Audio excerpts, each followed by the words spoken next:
Good evening. I'd like to welcome everyone to the January 21st Peoria Planning and Zoning Commission to order. My name is Clay Alsop. I'd like to welcome everyone tonight. Appreciate you coming here. Appreciate the public's involvement tonight. To begin our meeting, I'd like to read an opening statement.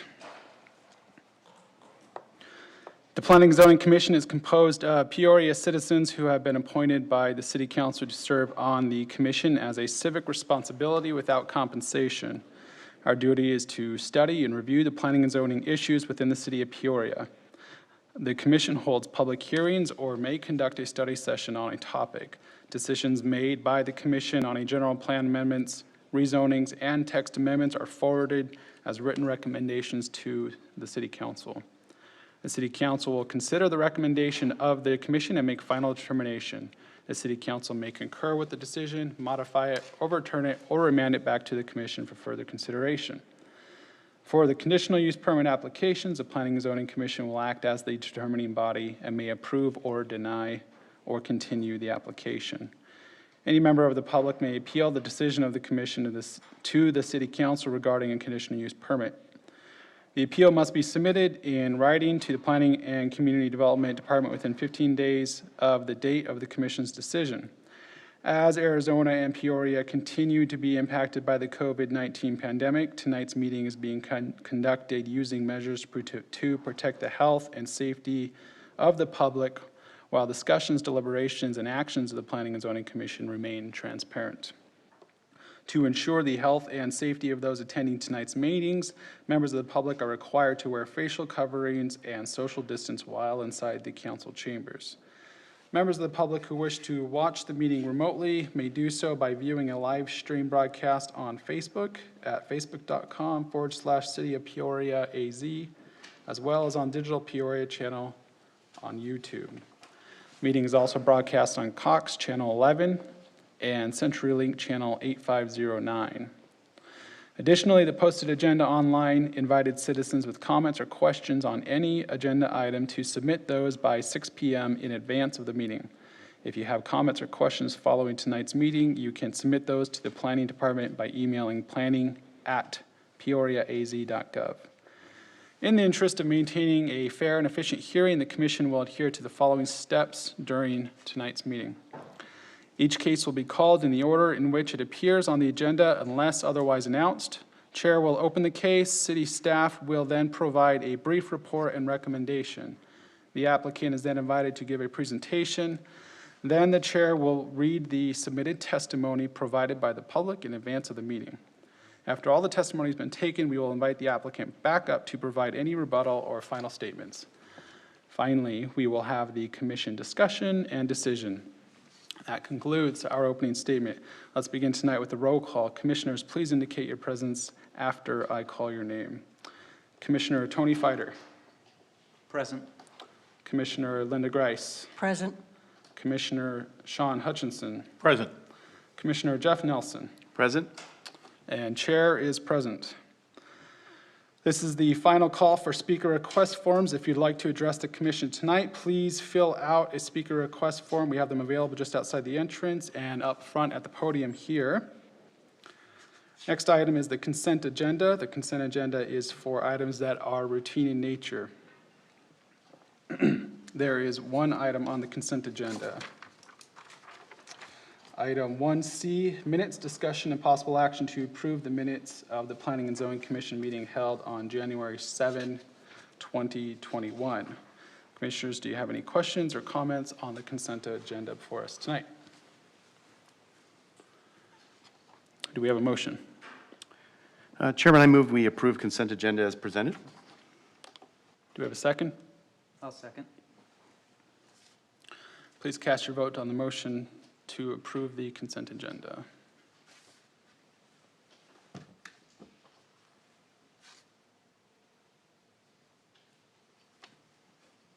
Sorry, one sec, going through here. Motion passes. Moving along to our regular agenda. We have several items on our regular agenda tonight. We will begin with item 3R. excuse me. Chairman, I think you mean 2R? 2R. Yeah. Everyone here is for 2R, I assume.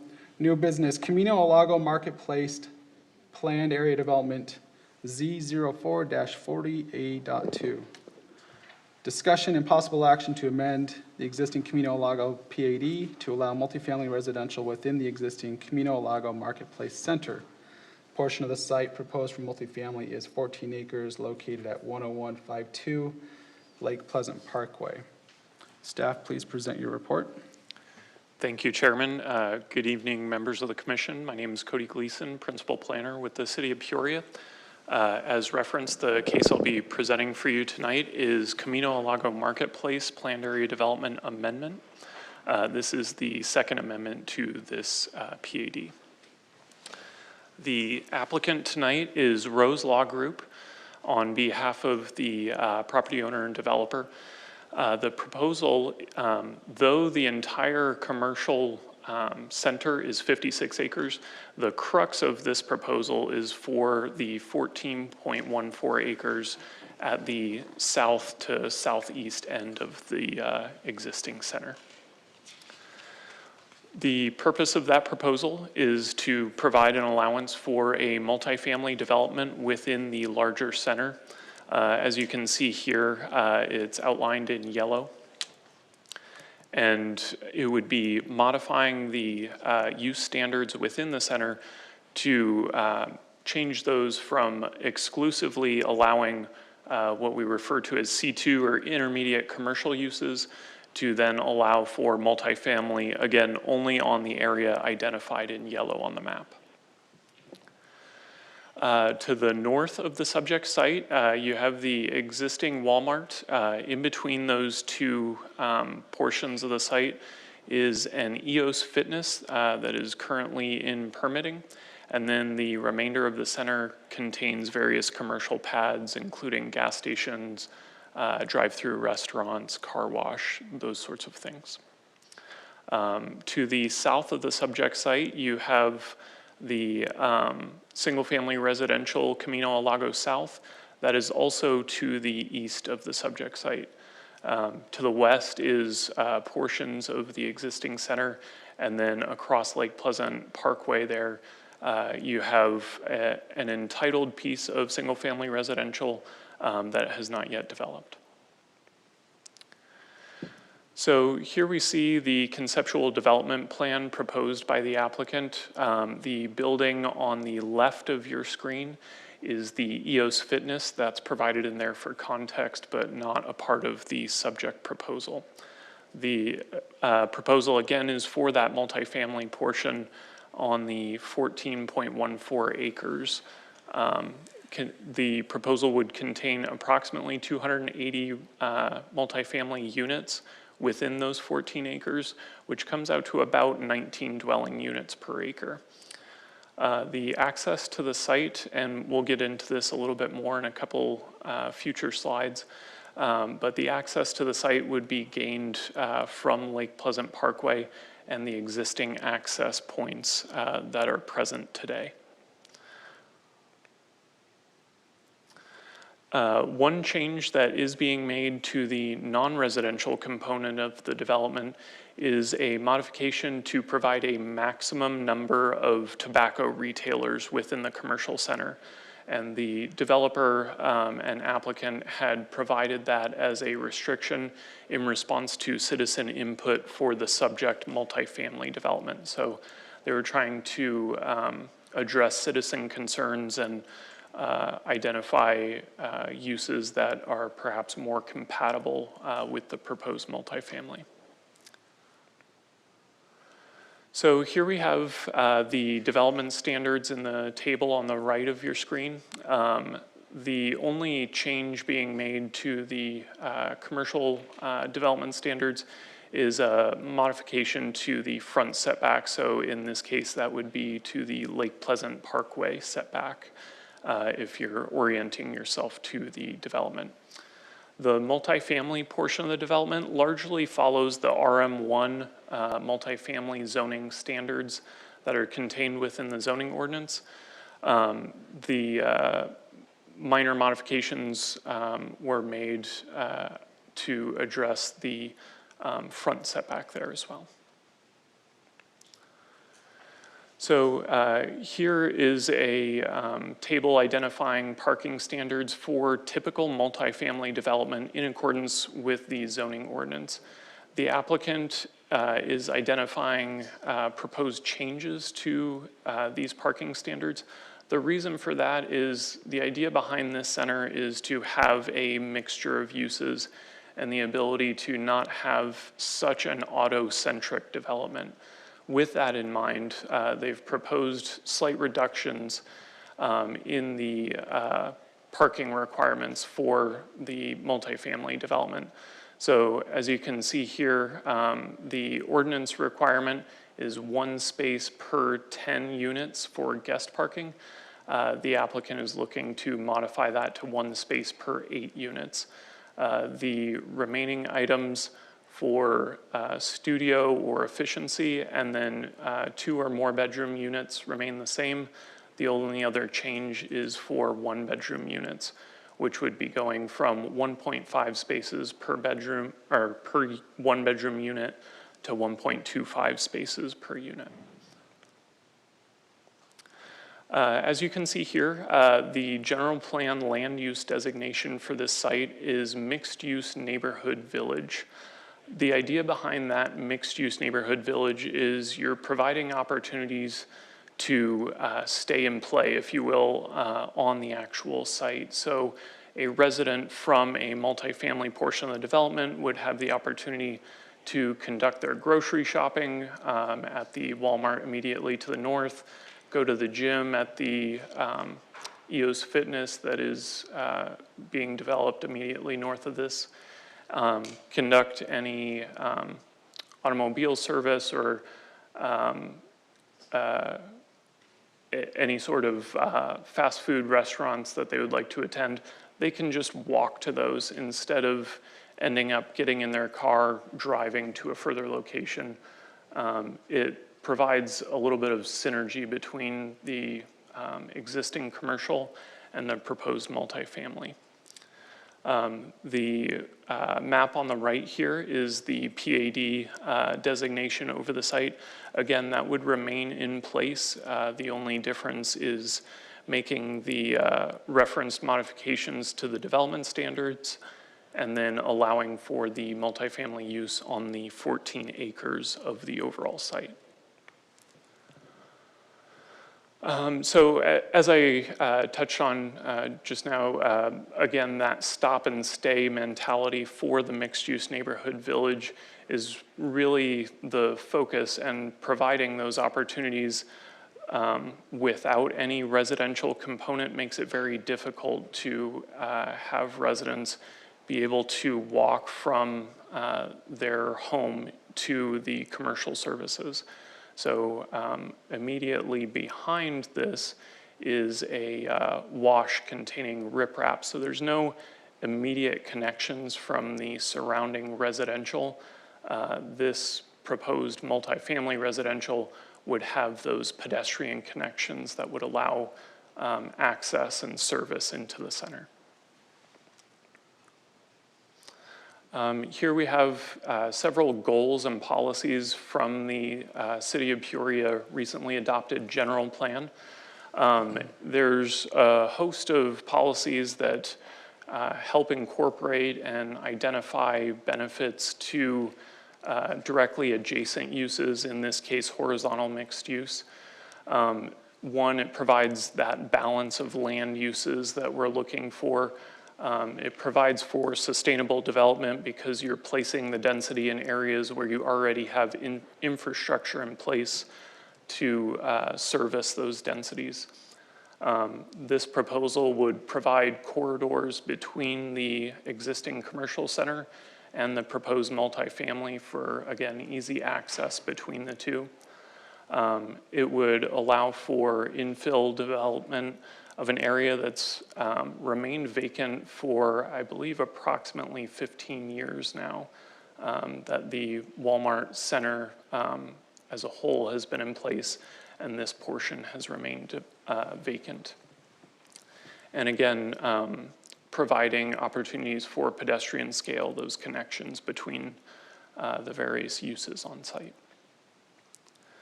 So here we have the site plan, and I'll just draw attention to the blue areas that are on your screen now. Those are carriage units in the back.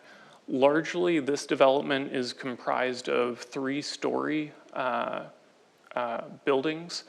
Those carriage units in the back are 2 stories. That was done with a very direct intent to address neighborhood concerns for the single-family residential to the east of this development. So the orientation's a little bit funny with this map, but the east on this map would be up.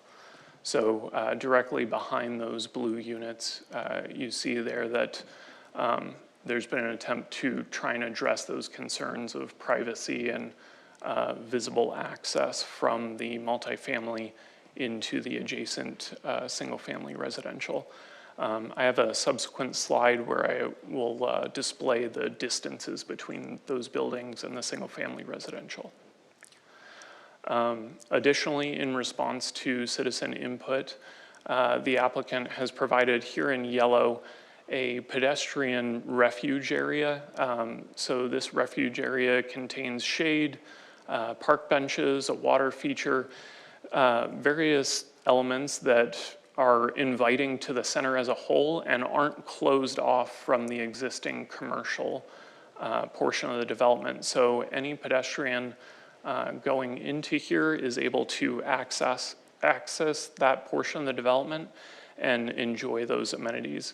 And it's largely reflective of amenities that are also present throughout the remainder of the center. If you continue north of this development, near the Walmart, there's similar amenities, shade structures, benches, those sorts of things. I apologize, I neglected to reference one item. On here, the green line that you see on there, and hopefully it's green because I'm colorblind, so let's take a stab at that. The green line that you see is actually view fencing. That's again in response to citizen comment.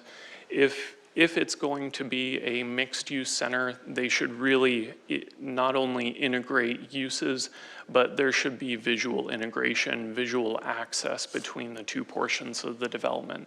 So that was a conscious effort to try and incorporate both portions of the development, while at the same time moving some of the carport structures so that it doesn't present a visual barrier. So some of those carport structures are pulled away closer to the actual buildings, again, to allow that visual penetration into the multifamily from the commercial development.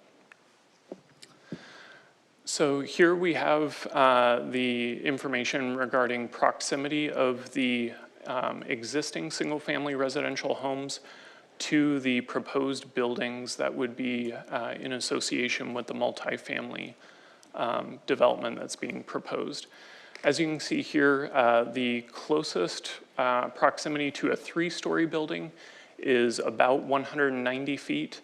The closest proximity to a 2-story building would be about 168 feet. So a fairly large distance between those portions of the development, and again, an increased distance for the 3-story building. Here we have reference to the pedestrian connections that are being proposed from the multifamily into the commercial center. So starting on the left of your screen, you'll see the pedestrian access immediately in front of EOS Fitness. That way it provides those residents seeking to either go to EOS or go to Walmart for workout or grocery services. They're able to easily have direct pedestrian access, again, not having to go down to their carport or carriage unit, find their vehicle, and then go to a different center. They're able to just walk to there. Continuing from left to right on the screen, we have a pedestrian connection kind of in the middle there towards the bottom. That would provide direct access to popular restaurants. If anyone's familiar with Tailgaters or Peoria Artisan Brewery, that would provide easy access to that portion of the commercial development. Continuing to the right, there's pedestrian access to areas that are intended for future commercial development, but those areas are not a part of the submittal. That would be for a future development pad. And then the typical pedestrian access that you would find near the lobby area on the far right-hand side of your screen. Here is just a reference to the vehicular access. Some of the concerns that were identified in the neighborhood meeting were with respect to traffic. Our city traffic engineer is here tonight if you do end up having any traffic-specific questions. But by and large, and Chris, correct me if I'm wrong, the commercial acreage that is provided currently would generate more trips if it were to be developed as commercial than the multifamily residential that is being proposed on the 14 acres today. The red X that you see there, and I had to click again to get it to highlight, is where there is currently a vehicular access point into the commercial center. However, as a part of the proposed development, they will be closing down that vehicular access. So it's limiting the access points onto Lake Pleasant for this proposed development. The 3/4 access where you see the yellow arrow is in place today and would remain in place. Where you see the 2 traffic signals is 2 full access 4-way stops. I should correct, the one at Lake Pleasant Deer Valley doesn't have direct access into the center. You would have to continue on Deer Valley. But the one where Lake Pleasant Road and Lake Pleasant Parkway intersect does provide full access into the center. A neighborhood meeting was held in accordance with zoning ordinance standards. Approximately 11 attendees were in attendance at that meeting. It was held virtually. Again, those concerns largely focused on traffic patterns, fears of single-family property values going down as a result of proximity to multifamily residential, and then neighborhood safety. As far as citizen comment that was received, the number that you see here is a culmination of both before and after the neighborhood meeting. So in total, 31 letters of stated opposition were received from surrounding citizens. Letters largely followed the same concerns that were identified within the neighborhood meeting. One additional phone call was received by staff in opposition to the proposed case. That individual stated that they had concerns about the types of residents that would be occupying the multifamily portion of the development. As typical, notification was provided within accordance with the zoning ordinance standards. So a notice of hearing postcard was sent out to property owners within the required distance, as well as all HOAs within 1 mile. A legal ad was posted in the paper, and the site was posted in accordance with city requirements. As a result, staff's findings are that the proposed density is in alignment with the density range identified within the general plan for mixed-use neighborhood village land use designation.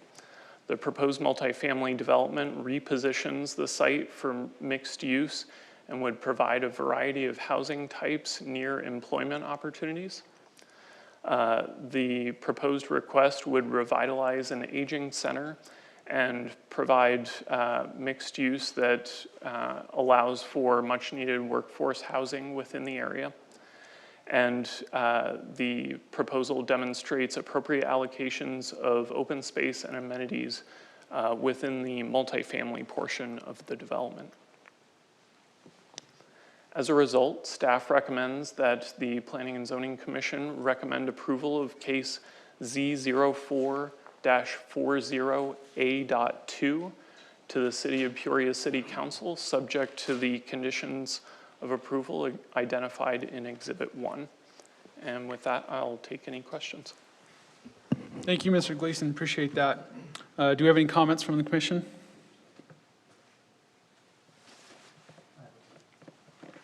Commissioner Fider. Thank you, Mr. Gleason. The current zoning, can you give me just a general list, high level, of uses that the developer could develop as today without having a public process? Certainly. Chairman, Commissioner Fider, C2 is really kind of our most generic commercial zoning district, so it provides a very wide range of development opportunities, some of which require conditional use permit, some don't. So common examples that you would see is, as you can see to the north, the Walmart marketplace that's existing today. Restaurants would be permitted in there, office buildings, medical clinics. So it kind of spans a very wide array of items that you would often find in a typical commercial center within the city. Grocery stores? That's correct. Yep. Things like that, okay. Commissioner Grice. On the parking, you talked about one bedroom being reduced from 1.5 if it were compared to R1. What would that total number of reduction be? Just, do you know that? Chairman, Commissioner Grice, I would have to go back and calculate that. When we evaluated the modification to the parking standards, we did feel it was in line with what we would typically see for a multifamily development. And usually when parking modifications are proposed, what we do is we evaluate other jurisdictions to identify, is this, a very large disparity from what is commonplace, or is this in alignment? And in this case, the proposed change didn't make a large modification to what would be the overall parking for the center. Thank you very much. I have a second question. Sure. Because this is zoned as a PAD, there's a site plan review that's done. Is there an opportunity for the public to give any input during that process of the site plan review? Certainly. Chairman, Commissioner Grice, we do have the opportunity for public input. So what happens when we're reviewing a zoning case and a site plan in tandem is we actually send out notification for the zoning case and we send out notification for the site plan. They do have different radii for that notification list. So the site plan is smaller in radius, but anyone that is aware of the zoning case, when they communicate with us, we would be able to identify that there is a subsequent site plan action that's necessary. Additionally, once action has occurred, we send out a notice of decision postcard to that same radius for the site plan, and that provides individuals an opportunity to contact us with questions or concerns.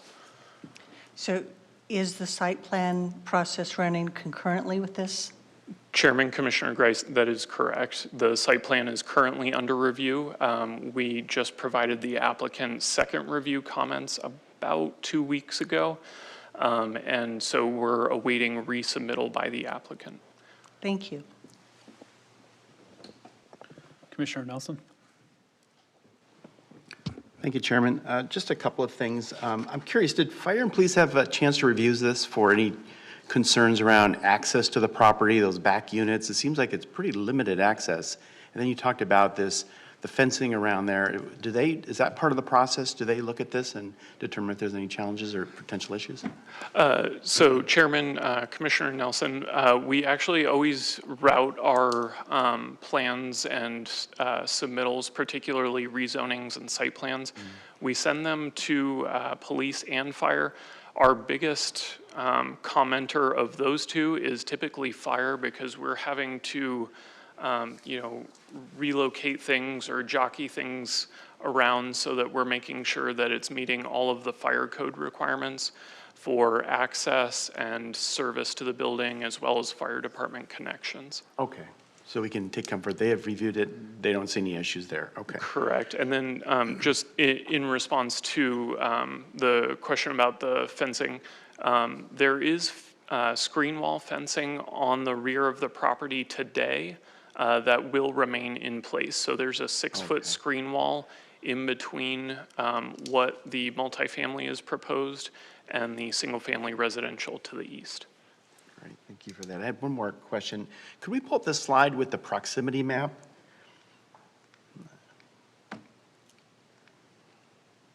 We were showing the distance between the neighborhood and yeah, that one right there.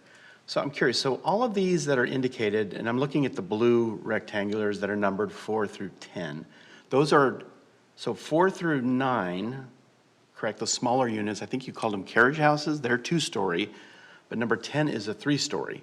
That's correct. That confuses me. Why would we have a 3-story right on the perimeter? Granted, I understand it's 190 feet away. Why was that left a 3-story unit versus a 2-story like the others? Chairman, Commissioner Nelson, I believe the applicant's intention behind that was the fact that you're going to have back-of-house operations for EOS Fitness right there. So they weren't intending it to impose on the single-family residential more placement as far as back-of-house as it relates to the remainder of the center. But the applicant is present, so I can request information. Happy to ask them as well. Great, thank you, appreciate that. That's all I had. Commissioner Hutchinson? Thanks, Chair. I had just a couple of questions. First, has there been any further discussion with the school district? I know there seemed like pending action with the school district. Has there been, since the packet was put out, that we got? Chairman, Commissioner Hutchinson, we did actually have a conversation with the representative from the school district. They have identified that they are in agreement with terms that they've discussed with the applicant. Okay. However, they didn't have any further communication on it. Okay, I know the schools in that immediate area are in pretty much critical status with overcrowding, and that's where my wife works too. Sorry, honey. And the other one I was really, it seems like once this is put in and the EOS Fitness is put in, it seems like the parking is going to be inadequate for the existing businesses there. I mean, I frequent the, Peoria Artisan Brewery and usually have to park around where this is going because the parking seems very, I don't know, once the fitness center is put in and all these businesses, is there any feedback from the businesses? I didn't see anything in the packet. Chairman, Commissioner Hutchinson, we haven't received anything from the existing businesses within the center. The developer does have at least partial ownership or interest in the remainder of the center, so they may be able to better address comments from the current tenants. Okay, thanks. That's all I have, Mr. Chair. Commissioner Fider? Yeah, thank you, Mr. Gleason. You had mentioned the reduced traffic count. What's the spread for them going from commercial to the multifamily? Chairman, Commissioner Fider, I'm going to have to defer to Chris Lemke. I'm not. I don't have enough expertise in that area to address that deficiency. Chair Alsop and Commissioners, it depends on what the spread is. Because there's different type of retails. A Walmart generates a different amount of traffic than a Dutch Brothers. A fast food restaurant with a drive-through is a different trip generation rate than a sit-down restaurant. However, to put it in numbers that are somewhat understandable, the apartments, and I got the traffic study here, at 280 units, generate about 100 peak hour, AM peak hour trips and 123 PM peak hour trips. So what does that mean? Well, usually I would require a traffic study at the 100 peak hour trip threshold. They also did a summary of a fast food restaurant in the same traffic study. And so the multifamily housing was 100 peak hour trips, 101 in the AM and 123 in the PM. A fast food restaurant, estimated to be about 4,000 square feet, was 181 AM peak hour trips, 147 PM peak hour trips. So what does that mean? That a fast food restaurant potentially will generate more traffic, one fast food restaurant, than apartments altogether at 280 units. So hopefully that gives you a scale. And if you see this site, it's as you probably could put another Walmart at this location. It's that big. And so I'm not suggesting that it's going to be multiple fast food restaurants, but sit-down restaurant does generate less trips. But I would say on comparison, about two sit-down restaurants will equate to one fast food restaurant in regards to traffic. So I hope I answered the question there. Okay. Any other comments or questions from commissioners? I just had one concluding question. Can you help me understand the timing of the zoning between the PAD for the Walmart complex and the residential community to the east? Were those done concurrently? Was one in there first? Chairman, the zoning for Camino Alago South occurred in 2004. I believe it's 0429 is the case number. The zoning for the subject site was also an 04 case, but I believe it was approved in 05. Okay, So largely along the same timeline. Great, thank you. All right, if there are not any more questions or comments, I'll open up to public. Is the applicant present? Please state your name and address for the record. Thank you, Chair Alsop and members of the commission, for your records. I'm Jordan Rose with Rose Law Group on behalf of the applicant. And with me tonight, and maybe they can wave, is Howard Grace, the owner of the property, NWM Grace, and John Dorsett, the project manager, Kelly Johnson, and Rick Bajorjo from MC Companies, which is the multifamily developer, and Brian Anderson, our architect from BMA Architects, and Jamie Blakeman, our traffic engineer. So thank you, and gosh, thanks for doing this in person. I feel so happy to be out of the house and not on a Zoom call, so thanks for that. I have let's see, how, will you switch, or do you have you will switch it. Okay, all right, perfect. I think, first of all, thank you to Cody and thanks to the staff and the councilman and his office. We've been working on this project for over 2 years with the city, and that is because we also were waiting for the general plan to pass and see if we were in compliance and those kinds of things. So this is really going to be a live, work, and play site. And it's a 56-acre project that's sat vacant in this particular part of it for 16 years. And it's been diligently marketed. You can switch it again. And in fact, and I shouldn't say staff, but the city is looking for commercial in other parts of the city. And in fact, and you can switch it again, the other areas are great for commercial. You've got the Four Corners, you've got P83, you've got Park West, and all of those things have developed. And this has just sat there for 16 years because the 56 acres of commercial in this particular location is just not necessarily appropriate. And so like Cody likes to say, and I think it's really quite brilliant, is it needs an element of stop and stay. And in fact, in 2020, well, just last year, the voters agreed that this site should be altered, and they agreed to change the property to this mixed use, which includes multifamily.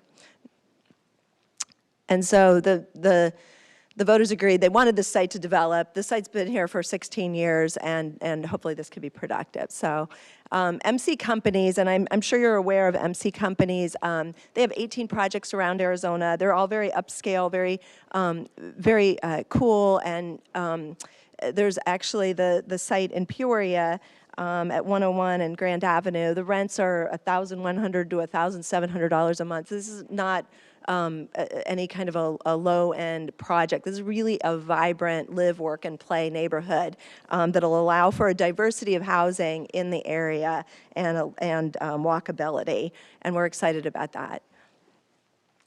We have done a number of things, and I think, Cody, you did such a great job with your presentation that I can kind of fly through a bit of mine. But in our neighbor meetings, we were able to change a lot of things. One of those was the primary entrance, and that was really important to the neighbors, relocating that, and your traffic engineer agreed that was a good idea. So we've done that, which should change. We eliminated the southernmost driveway, which was closest to the adjacent neighbors. And then 4 out of 5 of the buildings that you've talked about will be restricted to 2 stories. And that, by the way, right now, under the current zoning, and one of the commissioners asked about the current zoning, one of the things that it allows is it allows buildings to be 48 feet tall as of right. So our tallest building will be 36 feet tall, 12 feet lower than what's approved, and that is the one building that's 3 stories. The rest will be 26 feet. And in answer to the Commissioner's question about why is that particular building 3 stories, if you look at Cody's great exhibit that showed the proximity, that's 495 feet from the closest residential, and that's their side yard. It doesn't, if you can look even on this exhibit, you can see that the closest property is like 170 feet, and that's the side yard. So there's actually no residential that backs onto a visual of this property. And we could provide some more exhibits to show those visuals, but that's basically the situation in that particular site.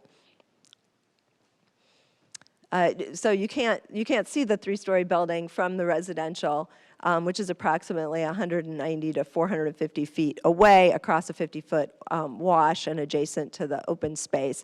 And then additional trees will be planted to shield any views. We eliminated balconies completely from 4 of the 5 perimeter buildings. And then there was a question, and we really appreciated the question about the Peoria Unified School District. We have agreed with them to contribute $140,000. And just to note, our particular project's not really targeting families. There's only 12 units with 3 bedrooms. But in any case, we're looking to get a signed document before council. But we have an agreement, just as Cody attested. So, and we thank them for working with us. So Stop and Stay Community, it fulfills the voters' wishes for the site to bring residential option to this area, and it allows the site that's been vacant for 16 years and heavily marketed as a commercial site to flourish. It brings residents to the commercial site, allowing the commercial to once again thrive, and supports the Peoria Unified School District and responds to the nearest possible residents. And it's in keeping with the economic development and diversity in housing goals that Cody outlined.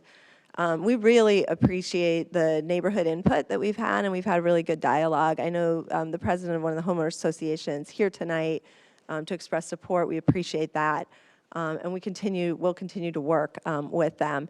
Maybe if we flip a bit through here real quick, I want to just show you some of the. I'll just go like this for a little bit and just keep going for a minute. And I'll just show you, I want to show you the product. And I want the neighbors who are here also to see the product because I think it's really fantastic. So here's the place at Camino, Alago. And the name actually was something the residents suggested. So go ahead and switch again. And I'll show you a little bit about MC Communities, just from a visual perspective. This is the place at Sonora Trails in Phoenix. And another picture of the luxury clubhouse and the community gathering area and the community pool. And these are the kind of finishes that we want to see. This is the place at Riverwalk in Tucson. This is the front entrance, really a special clubhouse, resort-style pool, and that's good. So I would take any questions from the commission now or reserve time after anyone testifies to answer questions. And I just thank you very much, and your staff's been fantastic to work with, so thank you. Thank you. Do any commissioners have any questions or comments for the applicant? Commissioner Nelson. Thank you, Chairman. Just a couple of questions for you.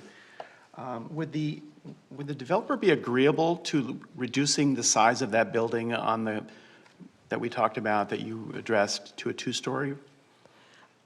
Chair and Commissioner, I think they've really tried to be sensitive to the neighborhood, and the question about a 3-story building hasn't actually been a question that they've really, it has been more about a balcony on the 3rd story rather than the actual height of the building. So we haven't had any real, I think the comment was more based on balconies than 3 stories, but that's an important element for the project. And frankly, it's literally in the back house of the EOS fitness building, so it's a tough site to make work. Okay, so neighbors haven't raised concern about Not that about, building? we have not heard the 2 3-story element, because I think it's really not visually, and I could show you the line of sights if you want me to go through that from the actual residence, but the 3-story building is not visible from anyone's backyard, so, or front yard, certainly. Thank you. I have Yeah, a couple you're more welcome. questions, if I may, Chair. There's a lot of vacant land around this development. It would seem premature to me to say that commercial is not appropriate, or that this is undevelopable as commercial property when we've got so much vacant land. If that was to be built out and you have that, all that additional density, residential density around there, would that not change the equation and make that a more viable space for commercial development? Chair and Commissioner, you know, they've spent 16 years trying to do something with the property, and I think when the voters approved this, you know, new designation for this property, it acknowledged, and those were, you know, that was intentional, that it was an acknowledgement that we do need diversity of housing in this area, and there does need to be something. Retail is such a tough business right now. I'm certainly not in it.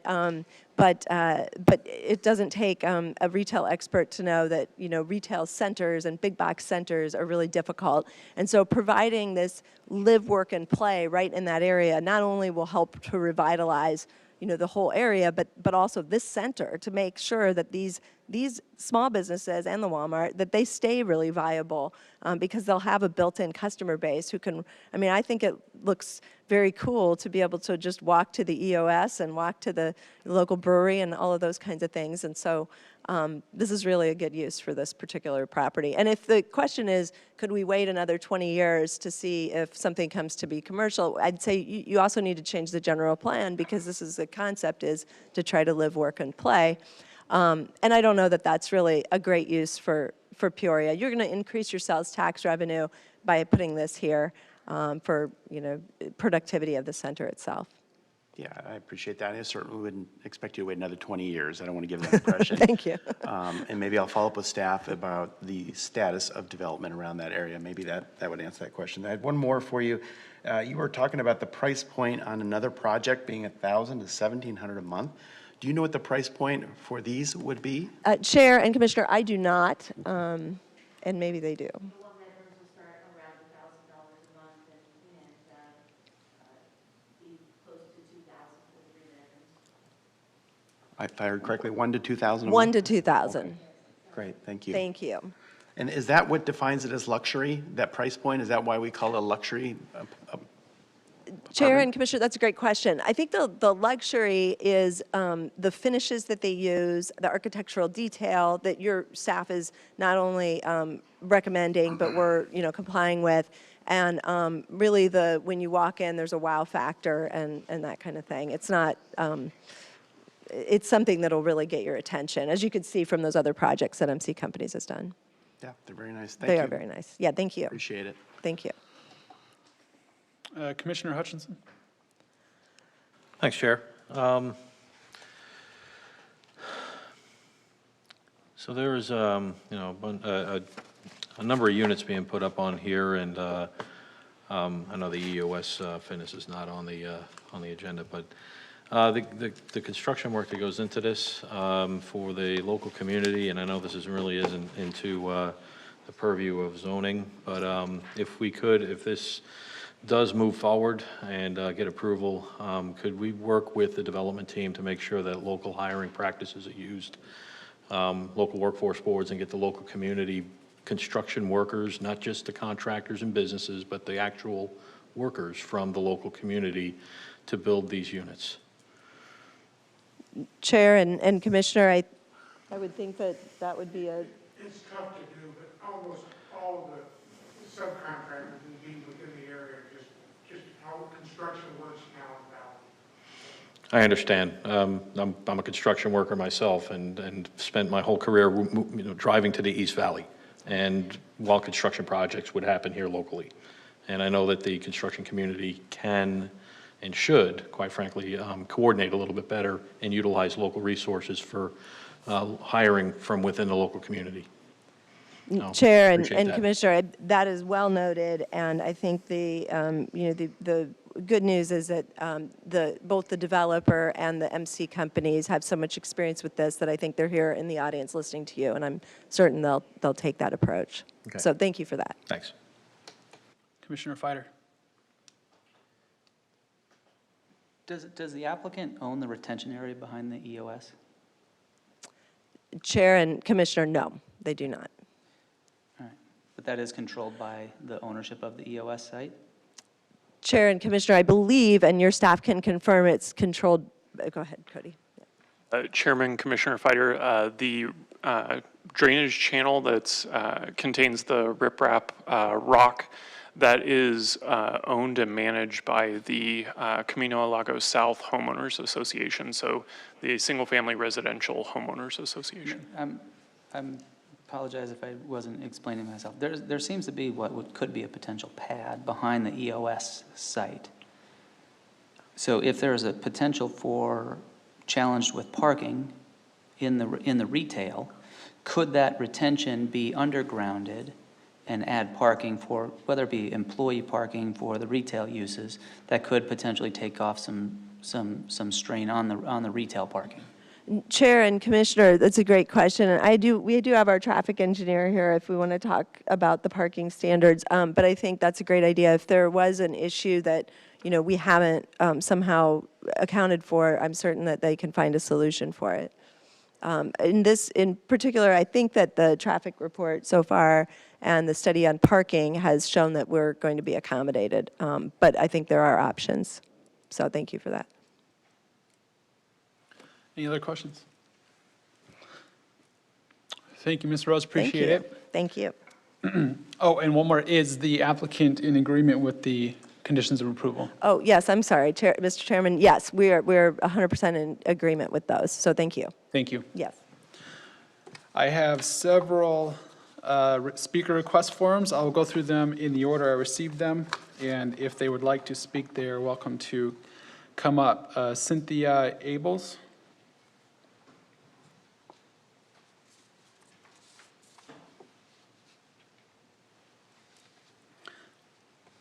Please state your name and address for the record.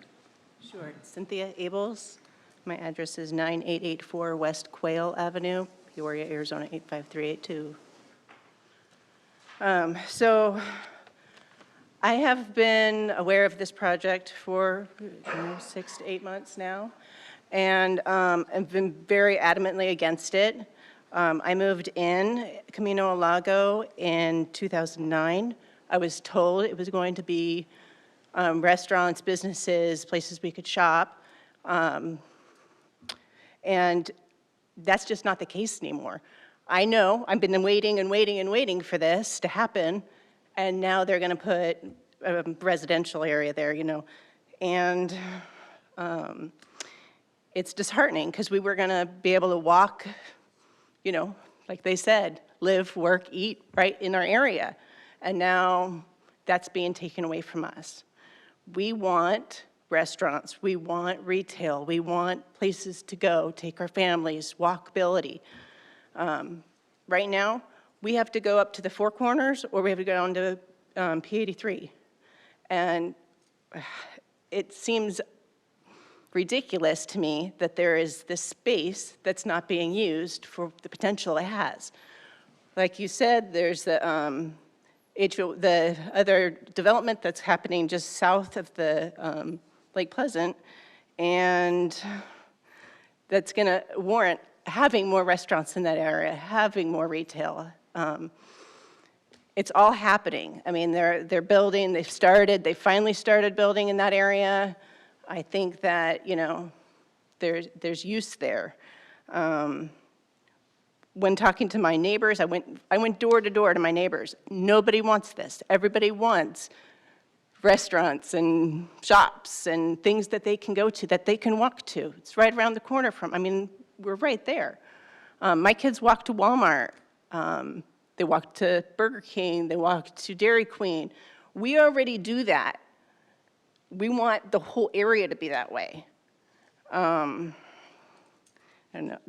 The car situation, I think reducing the number of parking spots, if they are to do this, is a ridiculous idea. Just because you have a reduced amount of parking does not mean that people are not going to have cars.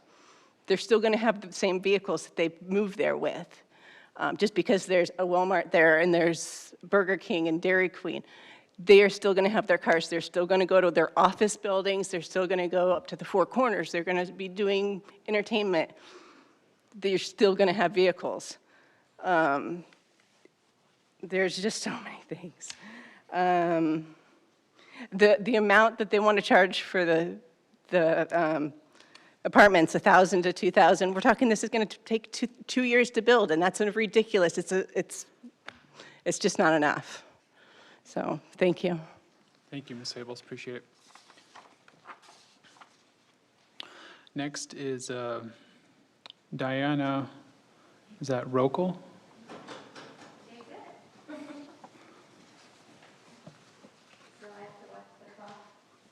Yes, please, 3 minutes, thank you. Name and address for the record as well, thank you. My name's Diane Rokel, 9890 West Quail Avenue, Peoria, Arizona. I live right across the street from where these are planned on going. My concern is not how tall the buildings are. My concern are the crime. I've talked with the police department. I know people on the police force. They are concerned. They are not increasing staff numbers. They are at a loss for decent employees anymore because of what's gone on in the country. Nobody wants to be a cop. Now you're going to concentrate the amount of people in this area, the amount of cars. It's not going to increase the crime rate. It's going to increase the amount of crime that goes on in that area. That scares the bejesus out of me. That's not okay. No, there's not enough access. There's not enough people to police it. Then you're talking about the rents being $1,000, or the average rent in Arizona is like $1,500. So you're getting people who can't afford very much. God bless them. I'm not talking about who they are as humans. I'm talking just human nature. When I talked to the police force, they talked about the kind of crime that happens there, a large collection of cars, so it's easy for car theft to happen, and a lot of domestic violence.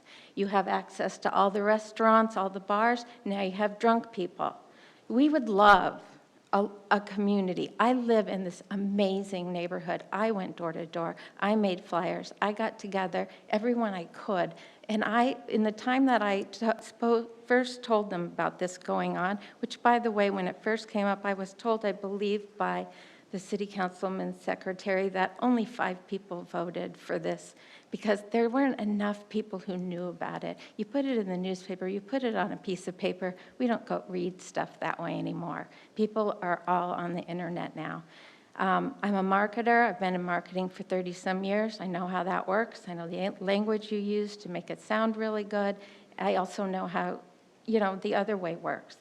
I'm kind of all over the place because I didn't expect 3 minutes because I have a lot to say. The school's being overloaded is insane. I want to get back to mostly, though, my neighborhood. I love this place. I am not, 20 years old, as you can see. I have lived in a lot of places that I have never lived in a community where the children know my name. We all talk to each other. We're all concerned about this, whether they'll say it or not. They're afraid to say anything. It doesn't matter. No one's going to listen. I'm sorry. Even if you don't listen, I got to let you know. And the other issue was, I have the traffic, the crime, my home value. You drive up to my home and you're going to see an apartment, you're going to go find another home because there's a boatload of them around there. You're not going to pay the price for the home that's sitting right across from the apartment. All of us who live in that area are saying the same thing. So, thank you. Thank you. Anders Nelson?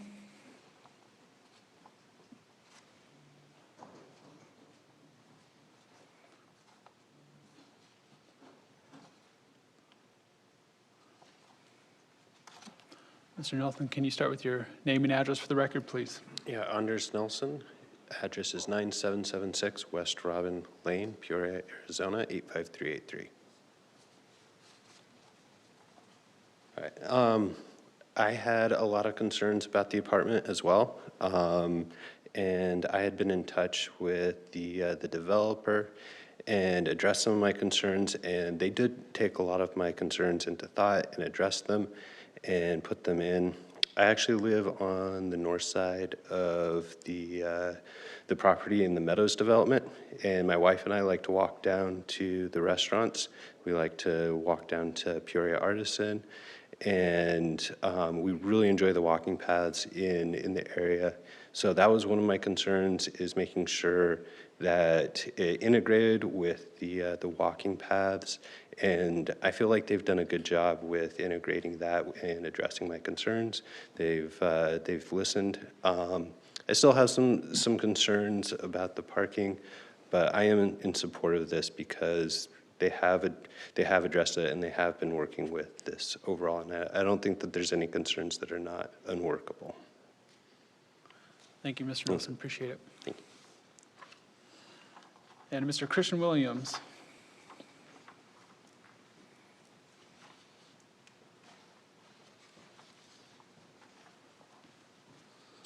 Christian Williams, 10370 West Sands Drive, Peoria, 85383. I live on the northwest part of this property. I'm a 20-year resident of Peoria, and I've lived in the Camino Alago for 9 years, and I serve as an HOA president for one of the 4 HOAs of Camino Alago. I'm here to voice my general support for the rezoning of the Camino Alago Marketplace, which includes mixed use, and it will make it a mixed-use neighborhood village, like our 2040 general plan states. If you would have asked me when I moved to Camino Alago in 2011 if I would have ever supported apartments in our retail core, my answer would have been absolutely not. And when our specific area plan was developed, over 1 million square feet of commercial was planned in this area. But since that time, something did change. The city rezoned 4 Corners and added 1.3 million square feet of competing commercial to the area. In addition, since that time, the retail sector and the economy has changed. People no longer go to brick and mortar shops. Oftentimes we shop online, and we really go out of our homes for retail experiences like beveraging and dining. And based on our proximity to Arrowhead and P83 in 4 Corners, I don't truly believe that this site, even with the additional homes, is gonna really provide for incentive for additional retail. And the last thing I want to see here is this to sit vacant and then be a big box warehouse or something like that, because there's no other uses for this site. I think what our area does need to be more successful is more density. I'm excited about the houses on the south side of the road, and I don't think 280 apartment units is going to really make our neighborhood less desirable. I think that the good thing is it will generate less children, that the traffic out of this area will be reduced, and I believe that we still have 500,000 square feet of commercial here, not to count the stuff that's on the north side of the Deer Valley that's undeveloped, and then the pads along Lake Pleasant. I think it provides some opportunity. However, if I think a multifamily site's gonna be here, I want it to be walkable, promote compatibility with the rest of the center, and I want our breweries and our restaurants to be supported. I want those people to wanna walk to this area and support those businesses so that people want to pay higher rents to actually live here. I think there's a couple stipulations I'd like to see as a part of zoning. I'd like to see it stipulated that they have 4 pedestrian accesses to the remainder of the site. If it's gonna be mixed use, people should walk. I don't want them getting in their car and driving on our streets and spending their money at 4 Corners. I want them to support this area so we get more businesses here. I appreciate them adding that pedestrian plaza. That was one of my 20 emails I sent to them, to add pedestrian plaza with the water feature and art, because I don't want it to look like a basic apartment complex. I want people to pay nice money for it to live in a nice area. I appreciate Mr. Grace restricting the amount of smoke shops. I'd also like him to restrict the amount of gas stations and oil shops. I don't think anyone's going to want to pay good money for a second gas station or a second oil shop, so I'd like to see that restricted.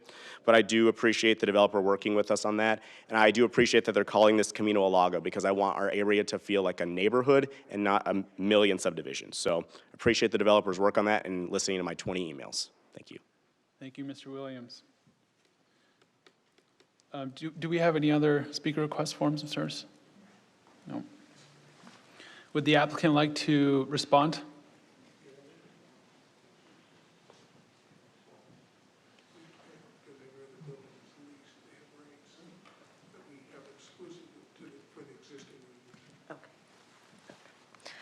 Chair and members of the commission, thank you. And thanks to the neighbors, very much appreciated. And in fact, we'll want to continue to talk to the two neighbors that still express some opposition and see what we can do to be helpful. So we really want to have that communication. To the two neighbors that were supportive, we really thank you for the 20 or 30 or we don't even care. Keep emailing us, because I think it's become a better project because of the input that you've given. So in so many ways. And the walkability, we're happy to work with staff to try to see what we can do to even increase that between now and the council, if that's possible. So we really appreciate that. I think the one thing I would say is that, the idea of these multifamily units that are, very, I think, well-designed and architecturally beautiful up against the residential there, they're very far separation, but the contrast would be a 48-foot commercial, and it would be the back of the house commercial. It's not going to be fronting on the residence, so you would be, backing up to the back of a house of a big box or something like that, if that were to develop. And like one of the speakers said, I think because of the great success of some of the other Peoria commercial centers, this just won't be viable with 56 acres of commercial. So thank you, and we're really excited about contributing to the diversity of housing and equality development in Peoria. Thank you. Thank you. Do any commissioners have any other questions? All right, I'll close the public meeting, and we will advance to see if there's any comments from commissioners at this point. All right. Commissioner Nelson. Is that a question for? Sorry about that. Question for staff regarding the development of those vacant parcels around this site. Is there plans in the works to build there, and what's the timeline for that? Chairman, Commissioner Nelson, the city has not received any development proposals for those vacant parcels. I would have to defer to the applicant if they have any interest on those parcels or if they have a timeline on when they would like to develop them. Okay, I'm talking about the land outside of this development. I apologize. I was under the impression you were referring to the commercial center. Yeah. So the remainder of Camino Alago South, we have actually received a pre-app submittal for single-family residential homes. So if we can go to a map here, that's good enough. So what on this screen is down is actually owned by D.R. Horton. It's being graded right now. They're in for permits. I believe several of the portions of the development parcel have been platted. Now, if you continue right to where you see the label ASLD pad, that is a portion that was recently a part of a pre-app submittal for single-family residential homes.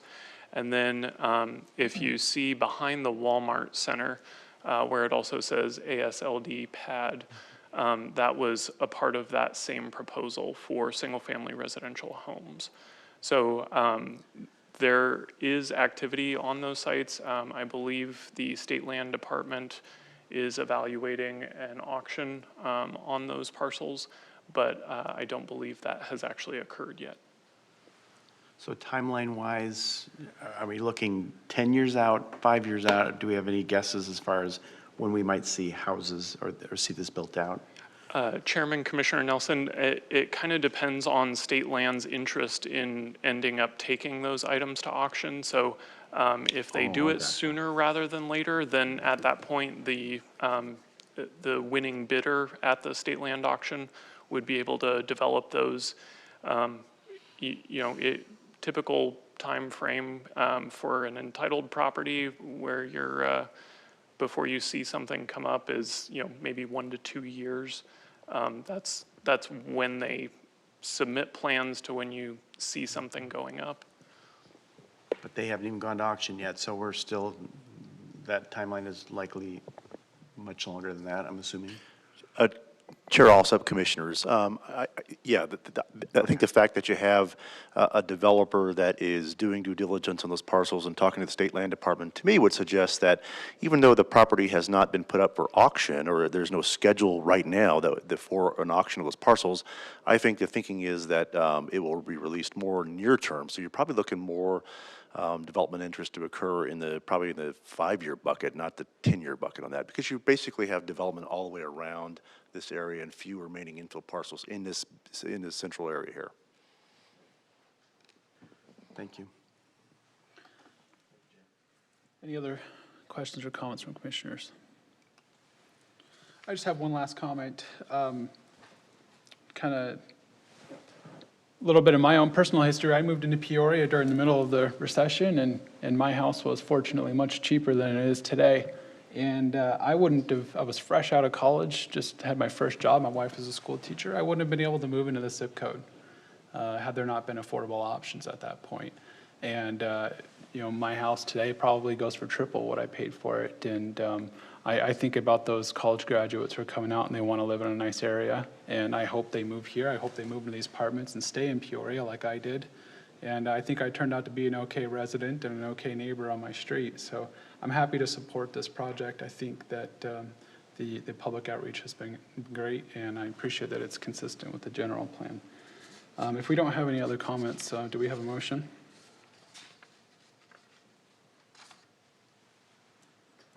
Commissioner Fider. I'd like to make a motion to approve case Z04-408.2. Recommend approval to City Council. Do we have a second?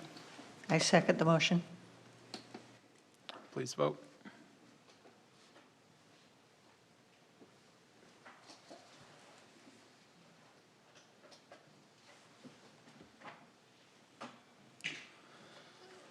Motion carries unanimously. Thank you.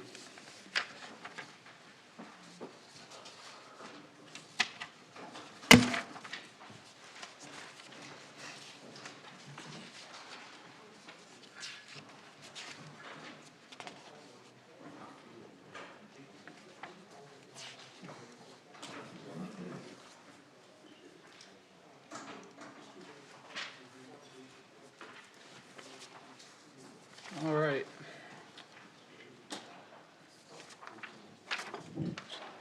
Sorry, I'm losing my my second sheet of the next agenda item here. There it is. Next agenda item 3R, project update Arts Master Plan. Staff briefing and possible discussion regarding the Arts Master Plan update process and timeline. This is a discussion only item. No action will be taken. Staff, do you have a report? Good evening, Chairman and Commissioners. My name is Mary Lou Stevens. I'm the Arts and Events Manager for the City of Peoria, and I'm happy to be here tonight to give you a quick update on the new and improved Arts Master Plan process that we are going to undertake. We have started to undertake. I will have someone introduce via phone in a few moments. He is the consultant that we are working with on this project. But just to give you a brief overview, we do have an existing Arts Master Plan for the city. It was adopted in April of 2009, and prior to that, in the wonderful time when we were in the downturn. We seem to take these plans on during downturns and pandemics. So during the downturn is when we did the community engagement process. And so now we're getting ready to start this community engagement process for our new Arts Master Plan. We wanted to wait until the general plan was adopted by the city so that this plan would coincide with all of the articulated plans in the general plan. And that includes not only public art, it includes our Peoria Center for the Performing Arts, it includes placemaking opportunities, particularly in the areas where we're seeing substantial growth in the next 10 to 20 years. So with that, I would like to introduce Josh Lapp. He is with Designing Local. He is the principal of that company, and he is the consultant that we are working with on our 13-month process to bring our Arts Master Plan up to date, and most importantly, to garner community engagement. So I'm hoping we have Josh on the phone. I am here. There he is. Josh, I'll let you Yes, take it away. Yeah, thank you so much, Mary Lou. I know I'm sort of the voice of God, but I think that Mary Lou has a photo of me, so you can get an image of what I look like, or used to before the pandemic anyway. So I'm excited to be here virtually tonight. Our firm, Designing Local, is out of Columbus, Ohio, and we do work nationally. We do projects, really throughout the U.S., and luckily enough, prior to the pandemic a few years ago, we worked next door to Peoria in Surprise, so I am relatively familiar with the community and have spent time in Peoria before, and so I'm really excited to be able to come back to Arizona and work with what's really such a good team, both in Mary Lou's department as well as with other city planners and folks that have been working on the general plan. We've had really great discussions so far. And so we can go on to the next slide and get a sense of our work plan and timeline. So thus far, we really kicked off the plan in late October and did some internal work in November, and then really started doing one-on-one meetings via Zoom or phone with stakeholders. And thus far, we've met with, I think, 33 stakeholders. Number might be a little bit higher now. But now we're moving on to the next phase of the project where we're doing more community input gathering. So that will take place over the spring into the early summer, likely. We've been pushing it out a little bit in order to try and get some in-person engagement. We know that's going to be difficult at this moment. So we are starting with the creation of our survey and doing some other focus groups and other, non-in-person engagement with the hopes that later in the spring we'll be able to be there in person and have some in-person meetings. From there, we'll move into the summer where we're working to synthesize everything that we've heard so far. We'll put out initial recommendations as we get towards late summer, and then hope to wrap this up in the fall and get a plan out there so Mary Lou and her team can start implementing it. So we can go on to the next slide. Where are we headed with this? We're really, our key goal here is to understand the wants and needs of Peoria residents and to really get a sense of, what are the things that they would like to see in a post-COVID world. What kind of events would they like to have hosted? What's working and what isn't. Really understand the opportunities for growth. So we know Peoria as a community is growing. We've seen that tonight. And so we really want to understand, how can we grow along with the city in terms of arts and culture? How can we integrate public art and cultural amenities into some of the developments that are happening and make sure it's accessible for residents all across the city? And then alongside that, we'll also be exploring funding needs, because we know it costs money to implement these arts and culture amenities. And then we're really, I guess as part of that, also looking to identify placemaking opportunities. We know placemaking is really important. Again, at the last presentation, I think there was lots of discussion about sense of place. And so that's going to be a key component of what we're looking to do with with arts and culture. And then we've already done the last one, exploring partnership opportunities. You know, that's something we've already talked with a lot of folks. There's a lot of energy in Peoria, and there's a lot of excitement about what can be. And then we can go on to the next slide, and then you'll get a sense again of that kind of timeline that I explained. We're still in that early phase in the stakeholder interviews. We're doing a few more of those. We're doing the project updates. That's what we're doing today. And then as we move into the spring and beyond, we'll be doing more in-person events or more online and in-person events, hopefully. And we'll also be giving more project updates as we go along. You know, we can go on to the next slide, but just one last comment.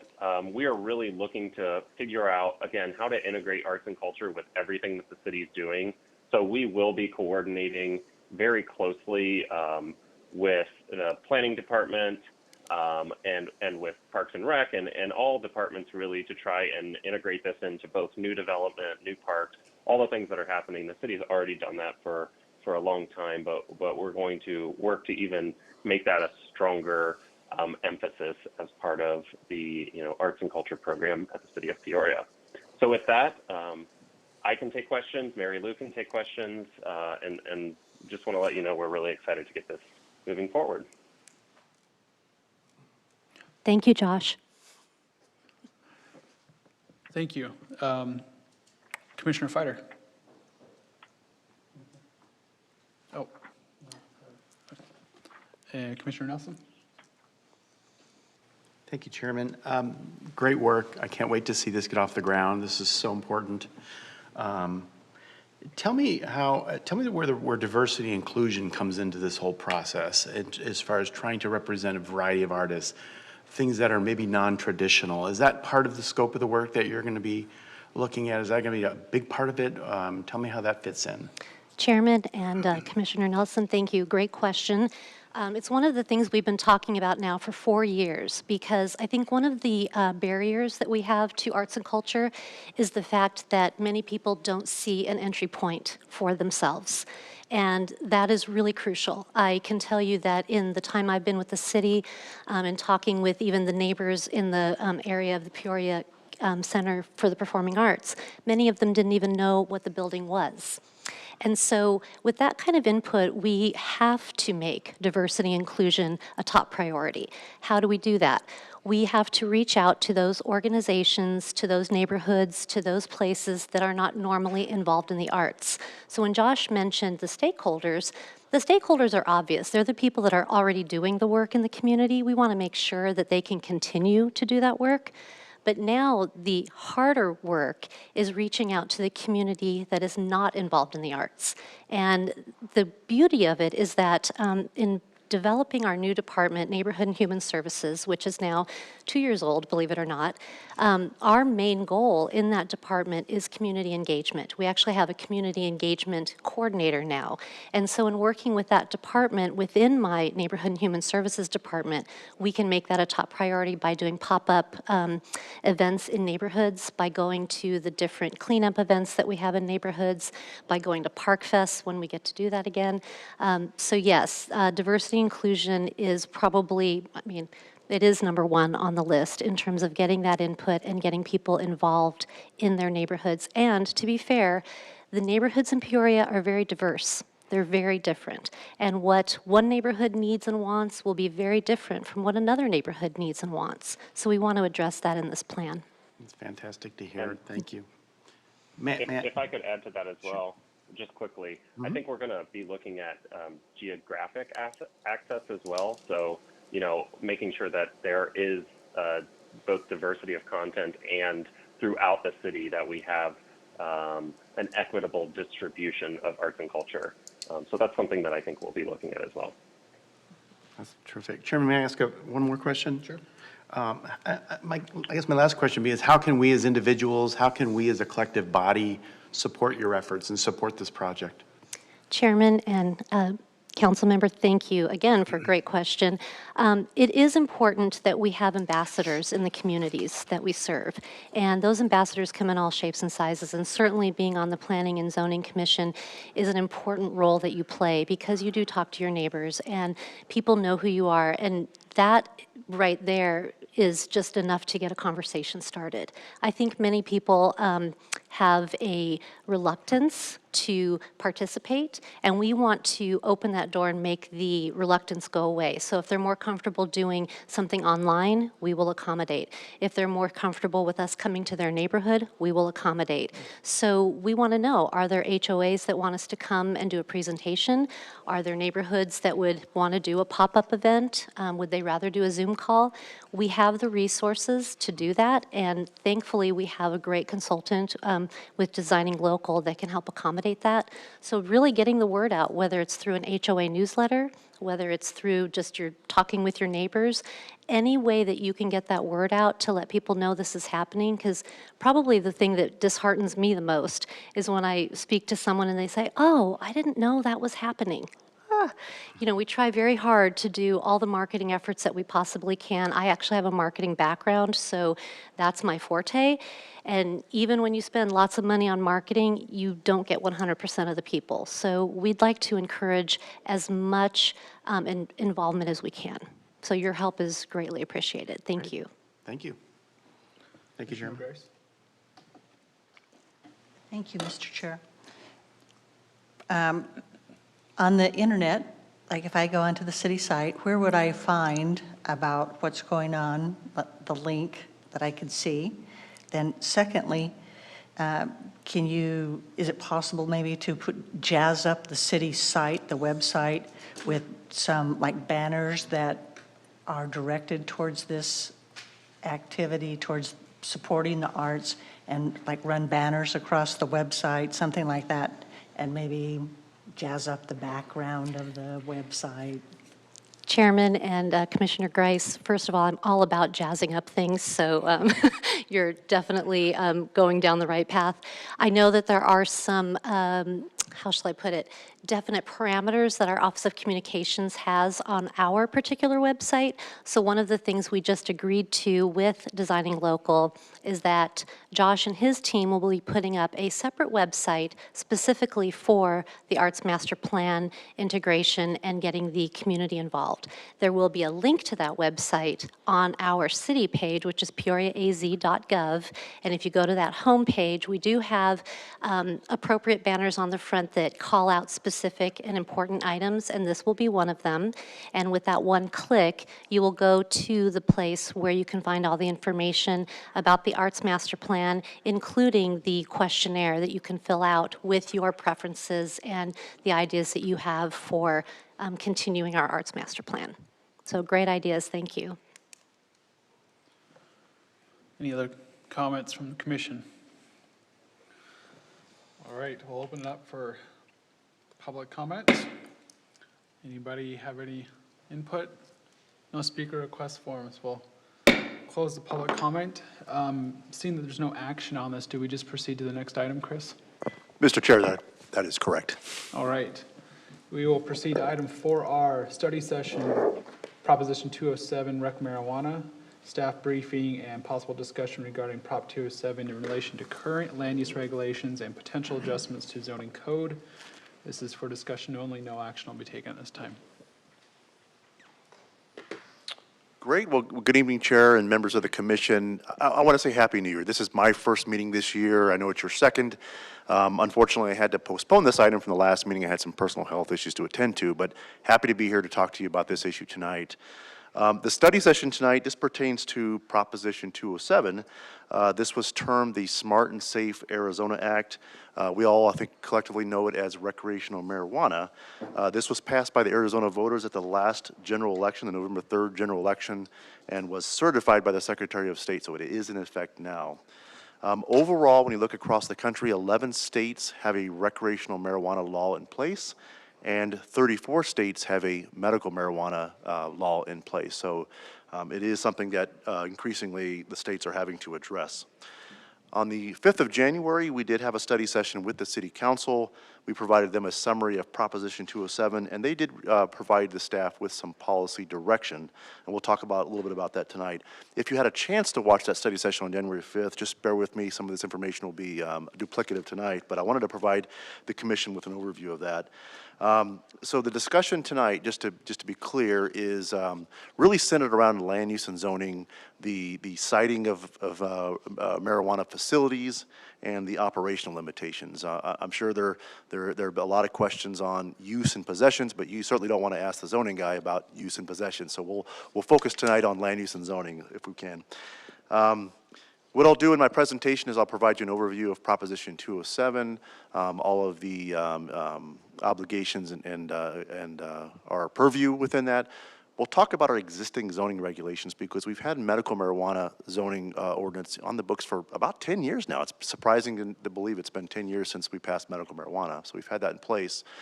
And then we'll talk about some of the policy direction received from City Council and then talk to you about a forthcoming amendment. There's a lot of things we'll have to look at in updating our code to address the new law that's now in place that go beyond the policy direction. They give us the big picture direction on it, and then we work with, with the city, with our stakeholders, and with the Planning Commission on the specific changes that we need to make to the code. So you'll see when I go to the schedule, it's an accelerated time frame, and the reason for that is that in the proposition, the time frames are very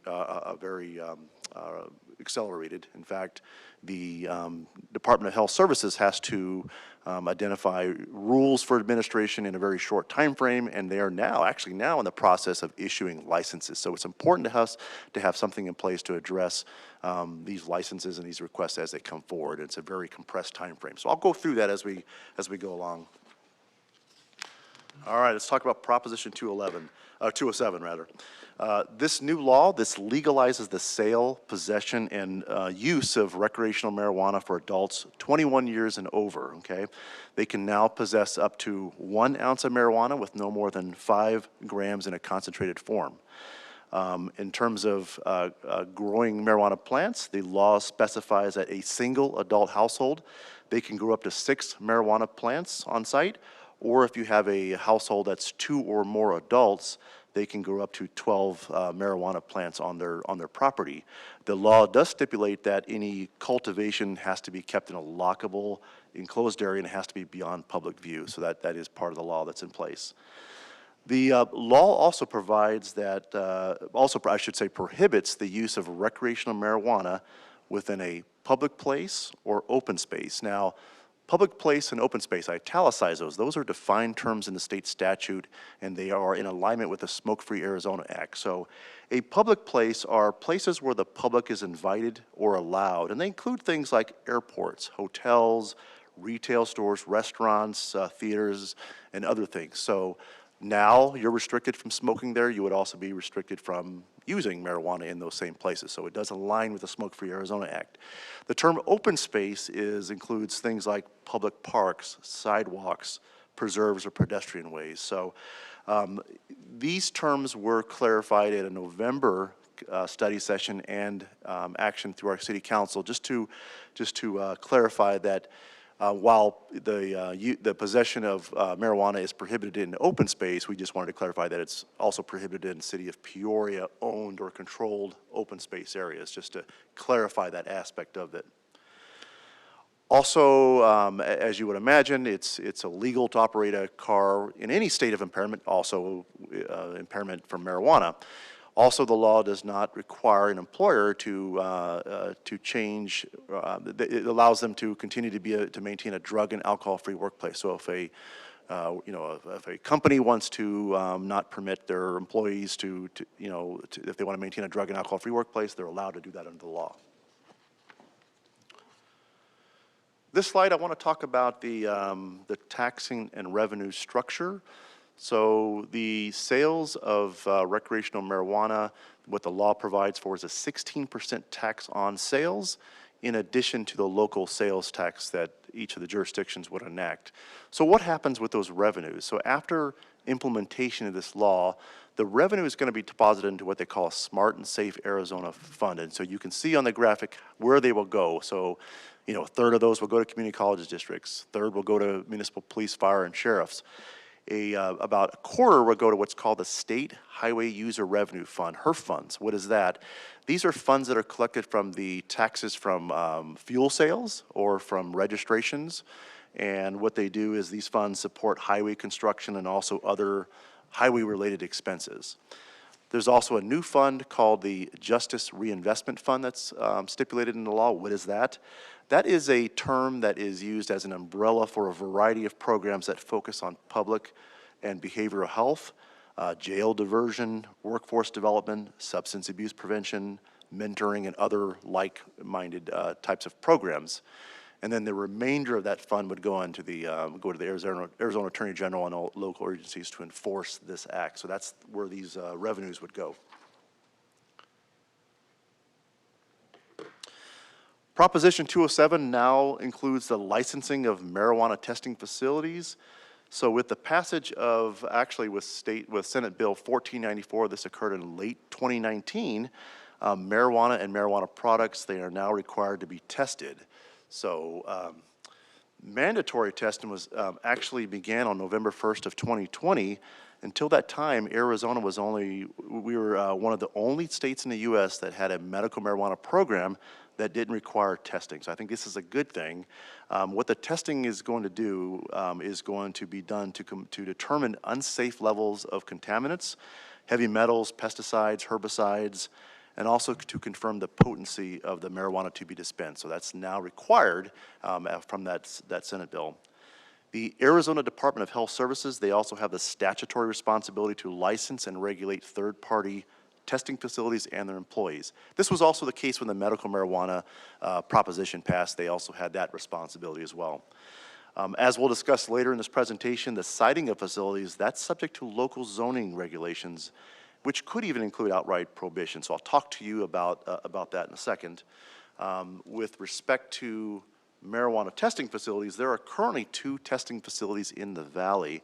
Both are what I would call nondescript buildings in industrial business park type of locations. There is one facility, the photo you see on the top, that's in the Scottsdale Air Park and more kind of a business park environment. And then the facility that you see on the lower picture, that's in Phoenix. It's a little north of downtown, also in kind of an industrial employment area. One of the aspects of Proposition 207 also is this idea of, they call it social equity licenses. So what is that? In researching other states that have a recreational marijuana component, this seemingly was a common element. They all seem to have a social equity license provision in the law. So essentially what this does in Prop 207 is it reserves 26 of the total licenses that will be issued for qualifying social equity applicants. So these are applicants from, and I'll read the term. This is not my language. This is right out of the law, but it's from applicants from communities disproportionately impacted by the enforcement of previous marijuana laws. So the law does not specify how the program will be administered, but DHS has the responsibility to identify the rules, which they have to identify no later than June of 2021. They haven't released rules right now, but they're in the process of developing those rules. Now, the information that I've found in researching other states, likely qualifications include the following. These are applicants that are statistically from lower income communities or applicants from demographic segments that are lower income, or they're from areas, geographic areas that have a higher incidence of marijuana arrest or marijuana conviction. So one of the things DHS will have to do is identify what these variables will be and likely lead to some mapping so they can identify where these unduly impacted areas are, and so they'll look at their applicants to ensure that they're from these qualifying areas. It is projected that ADHS may grant up to approximately 160 marijuana establishment licenses statewide. So of these 160 projected licenses, 26 of those have to be from social equity applicants. And then the final point, and I'll go through this in more detail shortly, is that the law does not negate or override local zoning control over the locations and operational impacts of those marijuana facilities. So we'll talk about that in more detail in a second. Again, like medical marijuana, the Department of Health Services, they have the statutory responsibility to develop and administer rules and license requirements for recreational marijuana. So they currently have draft rules that are out for review and comment. The final rules have to be developed, finalized by June 1, just a few months around the corner.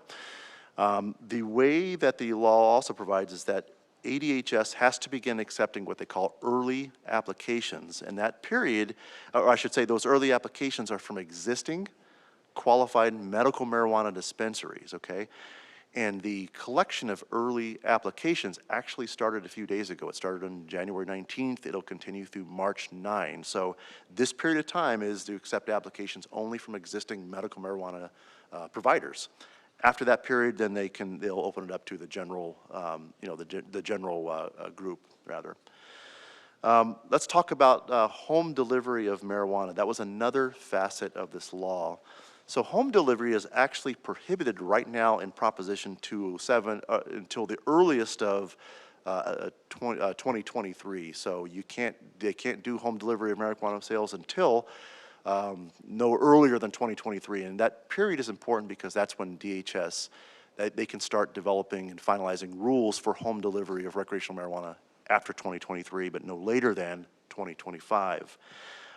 As it relates to Peoria, and I'll talk about our code in a minute, we already prohibit home delivery in our city from existing dispensaries. So we already have that prohibition in place. That's been in place for 10 years since the medical marijuana provisions. DHS, they will be issuing licenses for marijuana establishments and marijuana testing facilities. Like medical marijuana, the number of licenses that are issued, it's a ratio. It's limited to no more than 1 license per every 10 pharmacies. Now, pharmacies are something that are identified and regulated out of state statute. They have a registration and they have to obtain a permit from the Arizona Board of Pharmacy. So they do keep those records, and there's a process to register and permit pharmacies. The state currently has about 120 medical marijuana dispensaries statewide today. It's projected, as I mentioned earlier, that there would be approximately 160 marijuana establishments, whether dual licensee or standalone overall, I should say, statewide. The majority of these are anticipated to be dual facilities. And then again, as I mentioned earlier, 26 of those have to be from social equity applications. All right, so I'm going to pivot a little bit to about what does it mean for local control. So we'll talk about what our local zoning authority is, what it authorizes us to do as a local zoning authority, and what we can't do. Let's start about what we can do first off. So as a city, what are we authorized to do? We can limit where We can limit where marijuana facilities are located and the process by which they are considered. So we'll talk about our existing regulations in a minute. And as you know from previous experience, we do require conditional use permits for medical marijuana facilities. They do come to the Planning Commission. We can also limit the number of marijuana establishments that are in the city. This is an overall cap, if you will, regardless of the number of qualifying locations. We are authorized to identify a total cap of marijuana facilities. We can also outright prohibit marijuana retail or testing facilities. So even though the law provides for marijuana establishments, the city can take the tact of prohibiting marijuana establishments. Now, here's the one exception to that. The one exception is that existing medical marijuana dispensaries that have dual licenses, meaning they can have the nonprofit medical component and the for-profit recreational component, we have to permit them to operate collaboratively at a shared location. So, as I'll talk in a minute, we have a number of medical marijuana facilities now. If they apply for their recreational license and they are granted that license, we have to allow them to operate a dual license facility out of their location in the same space there. We can also regulate the time, place, and manner of facilities. So those are things like hours of operation. We can require, we already require a security plan that has to be approved by the police department. We require that their cameras be in place. We require a security guard. Those are things that we can require. We can require that disposal of marijuana residue occur in a certain way. We require actually that it be handled like medical waste and not, they don't utilize the general waste facilities. We can also specify there's no drive-through facilities, which frankly is what we already do in our code today. We don't allow drive-through components on there. We can also institute what they call reasonable restrictions on signage, because the whole idea is, so we can restrict that the business, the signage, I should say, only be limited to the name of the business only, and that doesn't have any symbology, it doesn't have any other words that can convey, you know, the product or service that's offered on site. It's just the name of the business. That's very different than the rest of the sign code, as you know, but this law specifically provides that ability to do that. Finally, we can also prohibit, as I mentioned earlier, home delivery of marijuana, and in fact, we already do that, as I mentioned. Okay, so let's talk about what we cannot do under the new law. We cannot have regulations that are more restrictive for recreational marijuana than we have for medical marijuana, so we essentially have to treat them similarly. If we allow medical marijuana dispensaries, which we do in qualifying locations, we also have to allow the shared facility to also occur within that as a dual license. We can specify that we don't want standalone recreational marijuana, but we do have to allow them to be within a dual license facility. We also cannot have the regulations that have the effect of unduly burdening the operation of a marijuana retail or testing facility. In other words, we can't have regulations that are so onerous that they frustrate the ability for there to be for a facility that we allow to reasonably operate, okay, other than the ones that I identified on the prior screen. We also can't prohibit the transport of marijuana on public roads, and I think that's pretty obvious. That makes sense. How else will the product get to the dispensaries, right, but from helicopters, so we have to allow them to use our city streets. And then the final point there, and I've mentioned this a few times, that we can't restrict or interfere with a dual licensee from operating a shared facility at a nonprofit and a retail component at a shared facility. So we have to allow that to occur. All right, so I thought it would be instructive or helpful if we go back and let's just review what our existing regulations are, how they're in place today. And again, we put these in place about 10 years ago. We allow medical marijuana dispensaries in commercial zoning districts. So the whole idea when we selected commercial zoning district is this is a cash-based business. We wanted to make sure that these facilities had the most visibility. They were on heavily traveled roadways. And so that was the purpose there. We wanted to constrain them to specific commercial zoning districts. So these are 3 of the districts commercial districts that we allow medical marijuana dispensaries. We also wanted to require a conditional use permit. So even though we have limitations, we wanted the ability of the public to come and comment on it, and the ability of the commission to weigh in as well on that. So they do require a use permit. We also have qualifications. So there's separation requirements as they were. They can be no more than, or no less than half a mile or 2640 feet from existing dispensaries or cultivation sites. They have to be at least 1,000 feet, as you can see, from schools, preschools, daycares, taverns, bars, liquor stores, adult uses, and substance abuse centers. And then at least 500 feet from residential zoning districts. So just reflecting back on when we did the mapping back in 2010, there were really only a handful of qualifying locations. I want to say somewhere in the realm of 5 to 6. We currently have 4 operating medical marijuana dispensary locations. We have 1 at 91st and Northern. We have 1 at Peoria and 91st. We have 1 at Olive and 91st, something about 91st Avenue. We have 1 at Beardsley and on 107th across from the Bashes there. And then we have a 5th location that was approved about a year ago. That's a Thunderbird and 88th, but they have not come in yet for their permits yet. I think our information is that that is forthcoming. So we do have those facilities in place, but we don't have many qualifying locations citywide. One of the things we're doing with our IT department is we're getting them to update the mapping, and I'm hopeful that when we come back to the commission, I can show you the mapping of where those qualifying locations are, but my recollection was just a handful of qualifying sites. We also require that a security plan be submitted and approved by our police department. The security plan requires that there be a plan that shows where all the camera locations are. They have to keep recordings for a period of 60 days of activity. They have to have alarm systems that are monitored by an alarm company. They also have to have a licensed security guard present during all business hours. So that is something that is in place. Before we bring a conditional use permit to you, you have a security plan that's part of that has been approved by the police department.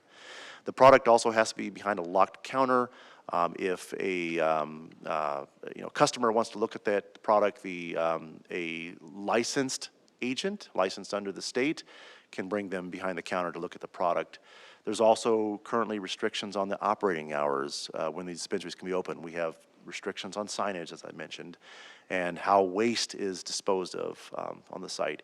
We also have prohibitions right now on outdoor seating. And again, the idea is that there not be loitering that occurs around the site. We want the business to operate as quietly and as nondescriptly as possible. I think that's the purpose of that regulation. And as I mentioned earlier, there is no drive-through or delivery services that are permitted or that as part of our existing ordinance. So I wanted to talk about, I mentioned that we took this to the City Council, and they did provide us some policy direction that will help guide the direction of the ordinance that we're developing. So the City Council felt very strongly that they were concerned about proliferation of marijuana facilities citywide as the city grew. They didn't want to see standalone facilities. They thought that the best way to approach this issue would be to permit the way the law provides for it, that we would permit existing dispensaries in good standing to, if they applied and were granted a license, that only recreational sales could occur within a medical marijuana dispensary, so a dual facility. So they did not want to allow it in a standalone facility. And I should say, at the last council meeting, the council did take action to prohibit standalone recreational marijuana sales. So the direction, again, they've given us was to bring it back. They only wanted to allow recreational marijuana sales in a dual licensed facility. And so that was the policy direction on that aspect of it that they provided to the staff. I want to pivot briefly and talk about cultivation facilities. So these are facilities where you can grow, manufacture, produce, and package marijuana. So when we produced the ordinance 10 years ago, the idea was these felt and behaved more like industrial facilities. They were more appropriate in industrial locations. You can see they are permitted in the Business Park Industrial, PI1, which is Planned Light Industrial, and then the other I1, I2 are industrial zoning districts. So they would be permitted there, again, with the conditional use permits, would have to come to the Planning Commission. They have the same separation requirements that we have for dispensaries, that they have to be, and again, the same operating requirements that would be in place, including the security plan and all those other measures that we have for dispensaries. I can tell you that we don't currently have any cultivation facilities in the city.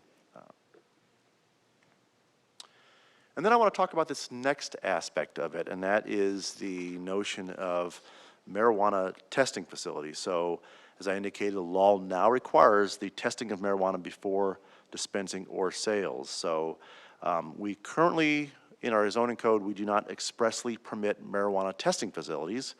From a zoning perspective, when we look at uses that aren't specified in the code, what we do is we try to look at the closest, most analogous or closely associated land use to that's being proposed. And from a zoning perspective, likely the closest associated land use that we have in our code, we have a category called research laboratories. And these are only permitted in industrial zoning districts. I mentioned earlier that the Valley, there are 2 testing facilities. They happen to be located in business park industrial locations. If we were to call these facilities research labs, they're also constrained to industrial zoning locations. Statewide, we're going to start seeing more of these locations pop up. We only have 2 in the Valley. They're pretty nondescript, and so that was one of the other policy questions that came before the council, because if you recall earlier, the law does allow the city to outright prohibit testing facilities. When so some of the policy direction that the council gave us is they believe it's reasonable to treat testing facilities similarly to research labs. So they have given us the direction that to permit testing facilities with a conditional use permit in industrial zoning districts. So we would treat them similarly to that which we have for cultivation facilities. But this is something that we're going to want to ask the commission when we bring back a draft ordinance for you to look at. You're going to see an allowance for it to go in industrial zoning districts. Take a look at those operating requirements, and if there's anything you think we need to change or refine or add, that's certainly, we would like to get your input on that. And also I'll mention too, even though the council has given us policy direction on those two items, we're going to be coming back to you with the overall ordinance.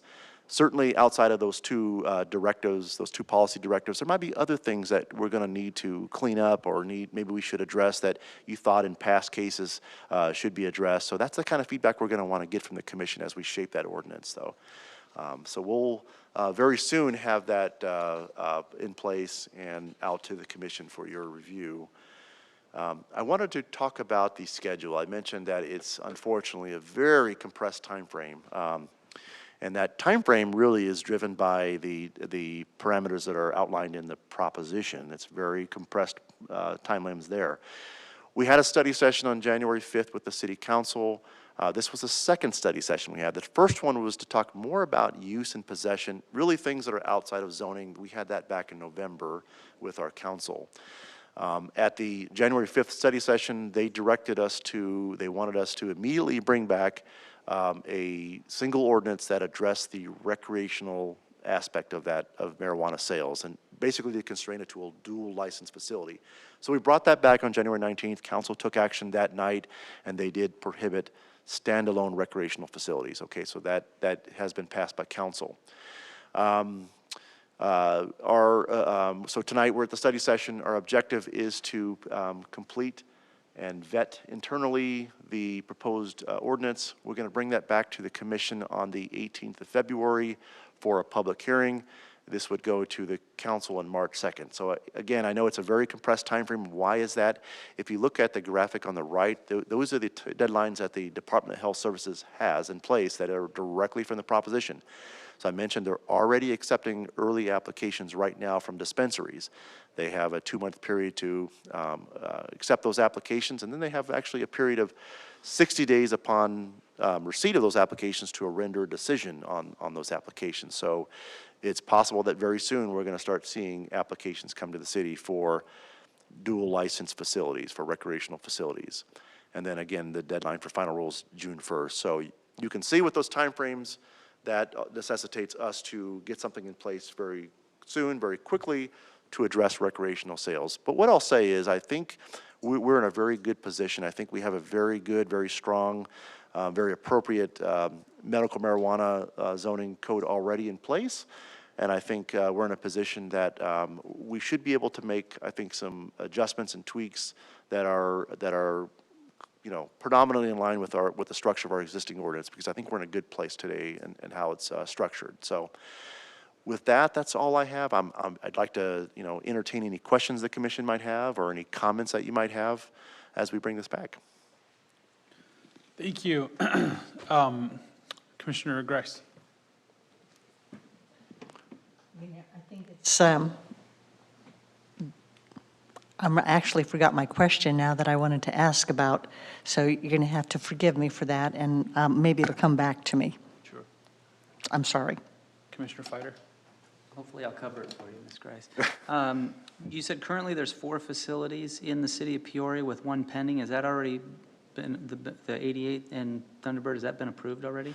Mr. Chair, Commissioner Fider, the commission approved the conditional use permit on Thunderbird, I want to say a year ago or so. They're good for about 18 months. And we understand that the applicant will be coming in with site plan and building permits soon. If they don't come in within, I think, an 18-month period, they can request an extension. If they don't do it within that time frame, that application, that CUP would expire then.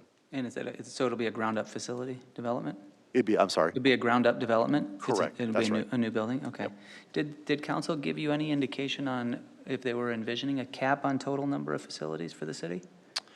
Mr. Chair, Commissioner Fider, the council talked about that aspect. They, that was one of the policy options there, and they chose not to pursue that option. They thought that we had a strong ordinance in place, and if we limited facilities to being just dual license facilities, and the fact that we only have a handful of qualifying sites, they thought that was a reasonable number citywide. And we also have to remember, too, that even though we think about Peoria, we do have surrounding communities that have dispensaries in relative close proximity. I mean, there is a dispensary on Grand Avenue, on Bell Road in Sun City, right? There's also facilities in Glendale. There's one at 83rd and Union Hills in Glendale, and so there are proximate and surrounding areas. Okay. Thank you. Commissioner Nelson? Thank you, Chairman. One of my questions was answered.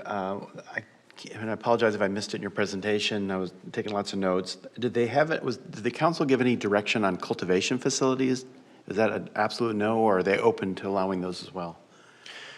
Chair, Commissioner Nelson, they didn't. We don't have any cultivation facilities in place now. So they thought the existing regulations that we have in place were reasonable and appropriate. So a cultivation facility, they have the ability to cultivate, package, produce marijuana. And so whether that's for retail sales or nonprofit sales, they still can produce the product there. Okay, so those technically are allowable. Correct. Okay. That's right. All right. And just clarification on I'm a little confused on the co-licensing thing. So would a medical marijuana establishment, by the way, that was new info, I didn't know they're all nonprofit. The medical marijuana, correct. I had no idea. I learned so much being on this commission, Mr. Hawkes. The medical marijuana outlets that receive a license to sell recreational marijuana, do they have to subdivide their facility, or do they have to rent or lease in a separate, these are usually in strip centers. Do they have to rent a separate space for that, or can they co-locate within the same space? Does that make sense? Chair, Commissioner Nelson, that's a great question, because the objective would be that it be two parts to the facility. There's the nonprofit and the for-profit part, Right. but that it be done in the same space, the same establishment, the same suite. That would be our objective. That was the policy direction that the council gave us. So we would not want, if you had a strip mall, we would not want one suite to have recreational, and down the end of the suite to have a Okay. and even though they're owned by the same thing, the idea would be that they be co-located in a collaborative location. So when we look at our ordinance, we should, if that's a concern by the commission, we should look at the language to make sure that we're in fact saying that and Articulating that well. Yeah, Yep. exactly. So again, they're going to need two different licenses though, right? Correct. Okay. That's right. And so they go through the same process as they would if they were getting, okay. That's right. Nothing different there. I think we have, what do we have, like six, I think we have 6 qualifying sites right now. So do those social equity licenses expand on that? Do those fall, are those also restricted to those 6 qualifying sites, or are those outside the parameters of that? Chair Commissioner Nelson, so of the 26 licenses statewide, that just gives a qualifying applicant the ability to enter the market, right? Whereas Okay. before there might have been a barrier to entry, now they're reserving applications for just those qualifying applicants. So if they get a license to operate a marijuana facility, they still have to find a qualifying location, and in our case, it would have to be a duly licensed facility. So they would have to probably team up with a nonprofit medical marijuana provider, or provide both parts of the service. Okay, that makes sense. Great. Thank you for that. That's all I had. Thank you, Chairman. I had a couple questions, and I suspect, and maybe you can address these in our next meeting. You got time to take a look into it, or some of these might get addressed at the federal level. My understanding is recreational marijuana is still illegal federally. I suspect that's going to change, but that does create an issue for these facilities with their banking, and so they are keeping large amounts of cash in the stores. Is there any, I would suggest, is there anything we should look at to be protecting that? You talked about the security and things like that, and if there hasn't been issues, then there hasn't been issues, but that's something that I have thought about as in a way, an attractive nuisance or an attraction for crime. Chair Alsop, that's a great question. In fact, that was a concern of ours when the original medical marijuana aspect passed, because you're right, it is still illegal at the federal level. It is a cash-based business. That was a concern of us, and that was really the impetus for requiring a security plan and the guard and all the alarm information that we require as part of the plan. Now, what I will say is that we keep in close contact with the police department. When we get a use permit, it always goes through the review of the police department. As we were preparing for the Proposition 207, we did ask our police department to look at all of the existing locations over the last 5-year period. And so the information they gave us is, and the headline is that there have not been any significant events or major crimes reported during this time frame. They've been very quiet facilities for the most part. They've had the vast majority of the calls that they've had have been just just alarms or maybe a suspicious circumstance, but there have not been any the property crimes or any of the more aggressive crimes. Thank you. In regards to the beginning of your presentation, do HOA green spaces fall under public open space, or can that be restricted because technically it's private property? So I'm trying to recall the separation. Let me just go back a little bit just to remind me. Here we go. So we currently do not have any separation from parks or open space. So why is that? Because it would seem like we would want to have separation from those types of facilities that are maybe incompatible or frequented by perhaps families, right? And the reason for that is if the more variables you employ, the less qualifying sites there are. And in fact, back in 2010, when we looked at all the parks and possible separation from that, what that did was render a map that had no qualifying locations. So in effect, frustrating the will of the voters who passed that proposition. So that's why we don't have any park separation requirements.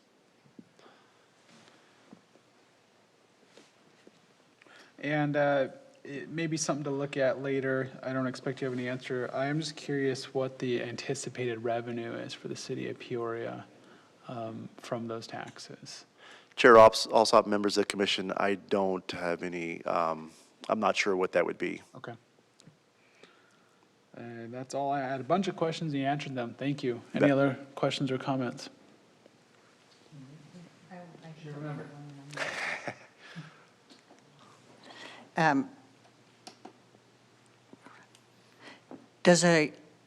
In order to apply for a CUP for this use, does the applicant need to have a license in hand?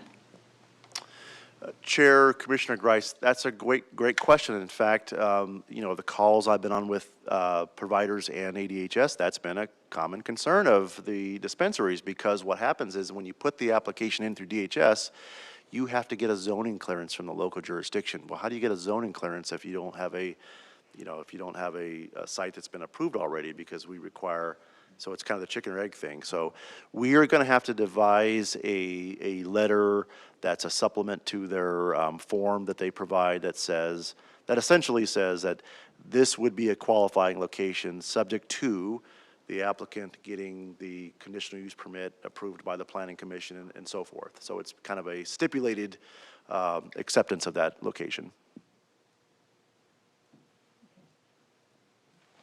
Did that answer your question? Mm-hmm. Okay. The city knows that somebody is intending to try to get the CUP there. Correct, that's right. That's right. Thank you. Any other questions, comments?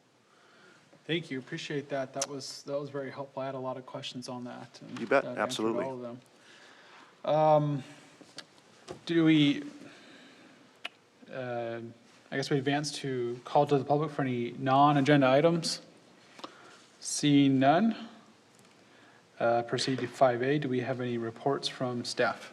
Yes, Mr. Chair, members of the commission, a couple things. I wanted to address the current vacancies we have on the commission now. So the council board and subcommittees, they have been conducting interviews of prospective commissioners. I'm happy to report that they did select 2 new commissioners, one by the name of Brad Schaefer and one by the name of Joy Waitman.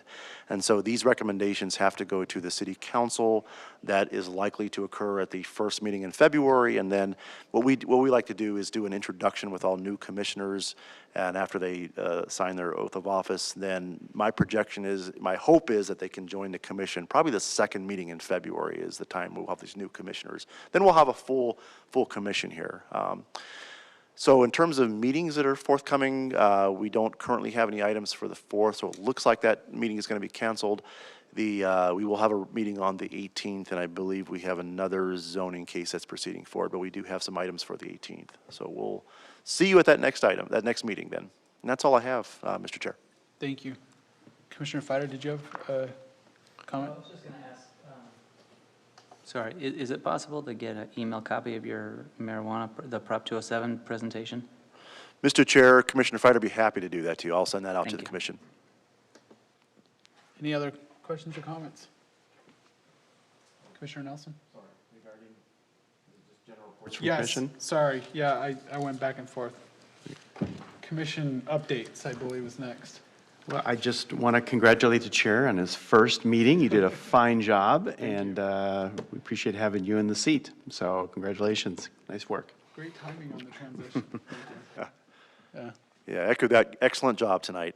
appreciate it. Yep. Everyone, thank you. Yes. All right, with that, we'll close this meeting. Thank you.